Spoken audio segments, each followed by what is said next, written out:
Ottoman empire का सपना दिखाते दिखाते एर्दोगान ने टर्की के लोगों का इतना बेड़ा गर्क कर दिया है कि टर्की के आम नागरिक और जो टर्की में लोग रह रहे हैं वो इंडियन रुपीस यानी भारत की करेंसी के नोट्स तक देने के लिए तैयार हो रहे हैं। कहने का मतलब है कि अगर आप महात्मा गांधी वाले नोट देंगे उनको, वो भी ले लेंगे, लेकिन जो टर्की की खुद की नेशनल करेंसी टर्किश लीरा है उसको टर्की के लोग लेने से इनकार कर रहे हैं। अब ये हालत क्यों पैदा हो गई और टर्की के अंदर प्रेसिडेंट एर्दोगान ने क्या रायता फैला दिया, यही हम इस वीडियो में डिस्कस करेंगे। आज से ठीक 15 से 20 साल पहले टर्की के अंदर भी प्राइम मिनिस्टर पद हुआ करता था और पार्लियामेंट्री सिस्टम था। एर्दोगान साल 2003 में टर्की का प्राइम मिनिस्टर बना था और तब से आज 22 साल हो गए प्राइम मिनिस्टर के तौर पर। जब एर्दोगान को 10 साल पूरे हुए तो उसके बाद उसने टर्की में कॉन्स्टिट्यूशनल चेंजेस किए, पार्लियामेंट्री सिस्टम से प्रेसिडेंशियल सिस्टम में शिफ्ट करके प्राइम मिनिस्टर पद को खत्म कर दिया और सारी पावर्स प्रेसिडेंट को दे दी। इसके अलावा नए सिस्टम में प्रेसिडेंट की पावर्स को और बढ़ा दिया गया, सारा सिस्टम अपने अंदर ले लिया। इसलिए टर्की के प्रेसिडेंट पद को पार्लियामेंट से भी ज़्यादा पावरफुल बना दिया गया और सारी पावर्स प्रेसिडेंट को दे दी।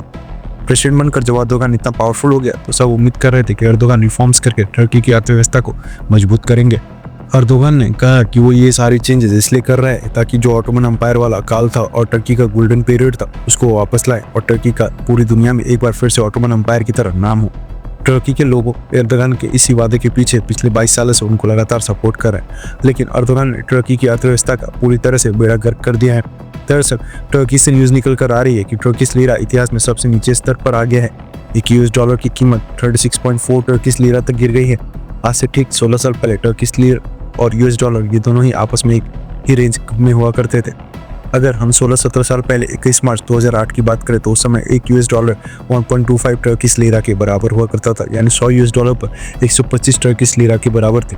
लेकिन आज की डेट में $100 की वैल्यू 125 टर्किश लीरा की जगह 3600 टर्किश लीरा तक हो गई। 2008 से लेकर 2024 के बीच टर्किश लीरा 93% तक डाउन हो गई है।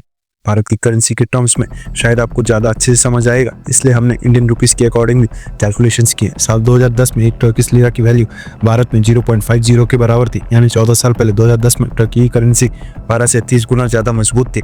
लेकिन आज के डेट में यानी कि साल 2024 में एक टर्किश लीरा की वैल्यू 0.50 से नीचे गिरकर 0.40 तक हो गई है, यानी अब टर्की की करेंसी भारत से सिर्फ 2.5 गुना मजबूत रह गई है, 30 गुना से सीधा नीचे गिरकर 2.5 गुना। और आज भी टर्किश लीरा जिस तेजी से गिर रहा है उसको देखकर तो ऐसा लग रहा है कि टर्की की करेंसी भारत से भी वीक हो सकती है।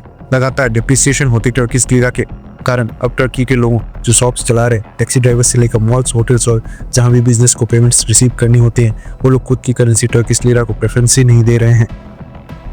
जो भी टूरिस्ट आ रहे हैं उनसे $1 या तो यूरो में पेमेंट क्लियर करने के लिए कहा जा रहा है। लोगों ने अपनी लाइफ सेविंग्स $1 और यूरो करेंसी में स्टार्ट करना कर दिया है। टर्की के लोगों को डर है कि वो अगर अपनी लाइफ सेविंग्स टर्की करेंसी में करते हैं तो कल की उसकी वैल्यू सेम नहीं रहेगी, इस वजह से उनको नुकसान झेलना पड़ेगा और वो $1 या यूरो की ही प्रेफरेंस दे रहे हैं। अब इस सच बात है कि केवल करेंसी से ही हम किसी भी देश की इकोनॉमिक स्ट्रेंथ को जज नहीं कर सकते, लेकिन जिस स्पीड से टर्किश लीरा गिर रही है वो अलार्मिंग है।